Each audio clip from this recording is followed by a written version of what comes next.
Hello there, and welcome to another edition of But Have You Heard About Conspiracy Theory Edition? Da-da-da-da. I'm joined as always by my wonderful better half, Matt. Yo. So just in case anybody really needs to know, like a conspiracy theory definition, it's a belief that some covert but influential organization responsible for a circumstance or event. And in my opinion, when it comes to conspiracy theories, you just don't want to believe the simple, mundane answer.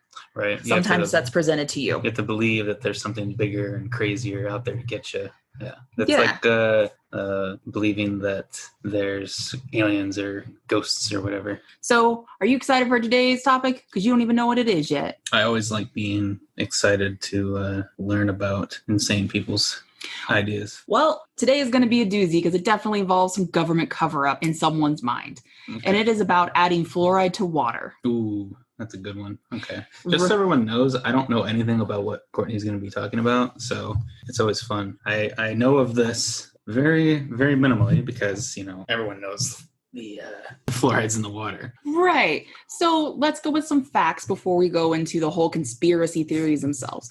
So back in 1930s, scientists found that small amounts of fluoride naturally occurring in water could actually protect teeth from rot or decay, especially over time. And if you added it into the public water supply, it could achieve the same results. So by early 1950s, Canada and U.S. medical, dental, and public health bodies endorsed adding fluoride to water. Okay. Because they were like, look, they believe somebody to say fluoride's good for you. Like they got science. They did research starting in the 30s and 40s, and they were like, okay, it's helping with decay with dentists, and basically it's going to come like create this like quote unquote magical cure. Right.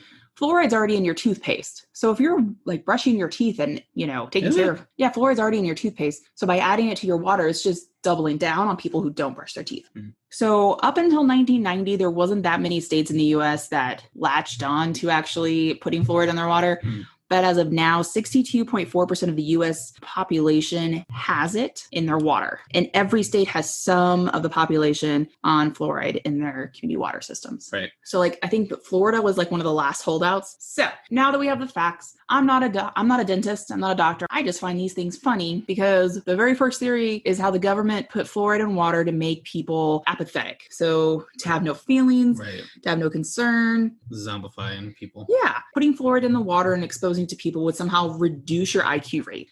Sad thing is that there actually was a study done. Pregnant women would drink fluoride and they would measure their urine every couple months. You're drinking, just chugging fluoride? You're chugging water. Oh, water. Okay. You said fluoride. They want to measure the fluoride in their water. Sure. So they want to measure the fluoride in their system. So when they did IQ tests of those babies that were born at 3 and 4 years old, if their mothers had above the average intake of fluoride compared to the rest of the group, they would actually score a little bit lower. But you're taking an IQ test at 3 or 4. It just means that you're not a genius. It doesn't really prove much. No. So take that for what it's worth. And boys score a significant drop compared to girls, who's only like 3-point-something% for every like extra milliliter of fluoride. And boys were almost 5%. So fun. So one of like the bigger theories is that this all was a communist ploy. It's all was a communist plot to undermine American public health. A lot of people thought Seems that plausible. It does, because they started wanting to put it in the waters in the 50s and 60s. Everyone was anti-communist then. Yep, like during crazy.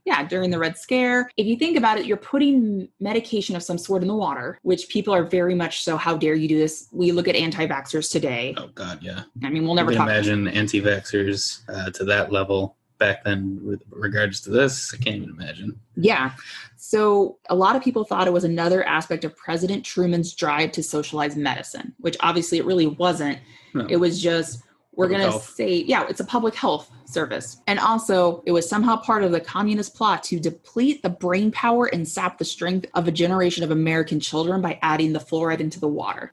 And somehow they convinced people that there were communists at every municipal and city water source to throw in fluoride at the ready to just take everybody out. Right. That in itself blows my mind. So those are like the original conspiracy theories. You still have people who definitely believe in it. There's people that were very anti-fluoride in water anyways without the conspiracy theories. And they believe that the conspiracy theories detracted from their actual research that came about, saying that putting fluoride in the water actually doesn't do anything for you. And it actually is worse. There were studies, but because anytime you say that you're against fluoride, people just be like, oh, so you just a crazy person. Mm-hmm. So instead of actually having a real discussion about it, no one really got to have both sides of the spectrum because of the conspiracy theorists, which tends to happen with everything. With everything. Another fun one that came about later. How much later are we talking here? 1987. Oof. Okay. That's a big jump. Ian E. Stevens authored a self-published booklet, an extract of which was published in an Australian publication. In it, he claimed he was told by Charles Eliot Perkins, who wrote a book about anti-fluoride and why it was such a bad idea, blah, blah, blah, blah. Anyways, he said repeated doses of just huge amounts of fluoride will in time reduce an individual's power to resist domination by slowly poisoning and narcosing a certain area of the brain and will thus make him submissive to the will of those who wish to govern him. So to mind control serum. Yeah, so literally MK Ultra, but with fluoride. Right. Well, and he goes on to say that also both the Germans and the Russians added sodium fluoride to the drinking water of prisoners of war to make them stupid and docile. These have definitely been dismissed by reputable Holocaust historians as being untrue. Right. And that they have, no leg to stand on. There's no merit to any of that stuff. However, there are definitely conspiracy publications and websites that will post about this because anytime you publish something, people think that it must be fact, whether it's self-published or not, nobody knows. So that's kind of basically it, that we're going to be controlled by commies. And it took until the 90s before a good substantial amount of Americans actually had fluoride in their water. And even then, we still only have 60-something% of the US population has access to it. Like the state that ranks the worst in access to fluoride is Hawaii. Well, I mean, they're kind of on their own, so I guess that... Yeah, so there's definitely also like some stuff internationally with other countries as well, where people fought against the government to be like, you can't put medicine in my body without my authority. Like, I should be able to opt out of this. It's just like a vaccine. Their whole thing is that you are putting medicine in me that would otherwise possibly do wrong. True. And do harm. You actually have someone in 1973 that went against the Netherlands and went to the Supreme Court of the Netherlands, where they declared the fluoridation of drinking water as being unauthorized because the whole having autonomy of your own body. Right. Though, I guess, what's the harm of not having fluoride in your water? So that's the other thing, too, is that looking at statistics, there's been a huge decrease in children that have had cavities. And not just from those that have drank out of fluoride water, but from those that have drank out of water that doesn't have fluoride. So is it just because people are more conscious about the dentist? That whole, cause and effect doesn't really make sense. So that's what I understand. But yeah, that's basically the gist of this. I mean, there's been multiple court cases in the U.S. where people try to be like, I don't want this water with fluoride. Can't put this in my body. So what do you have to say about that, Matt? Well, I mean, there's some validity to not wanting fluoride if it's like, all it does is harm to yourself. It doesn't harm other people, right? By not having fluoride. Right. All it's doing is helping your teeth, if anything. So it's not really like vaccines for society. It's more like, I don't want to get, what am I trying to say? I don't know what I'm trying to say. It's an optional, it's like not taking your vitamins, basically. Yeah. You also have the option. You can't, they're not going to just shove vitamins down my throat. And even if they did, it's not necessarily hurting me or harming me by not doing it. I might feel worse or have good or better health because of it, but it's not like it's not like vitamin A deficiency is killing the planet. Right.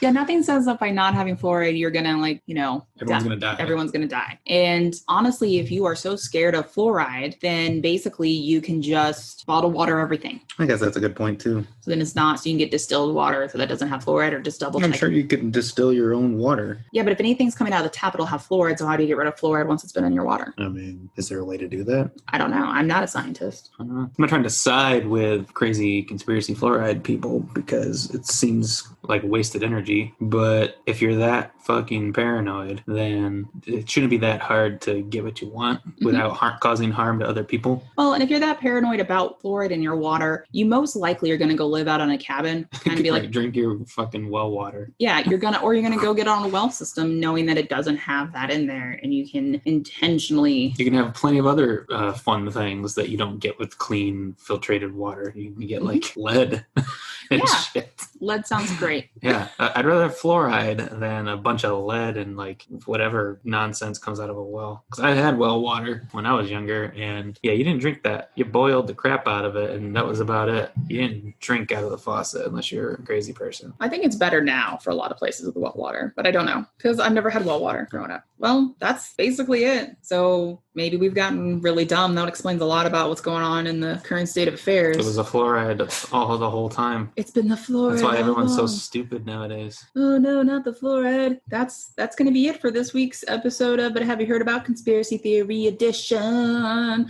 Dun dun dun.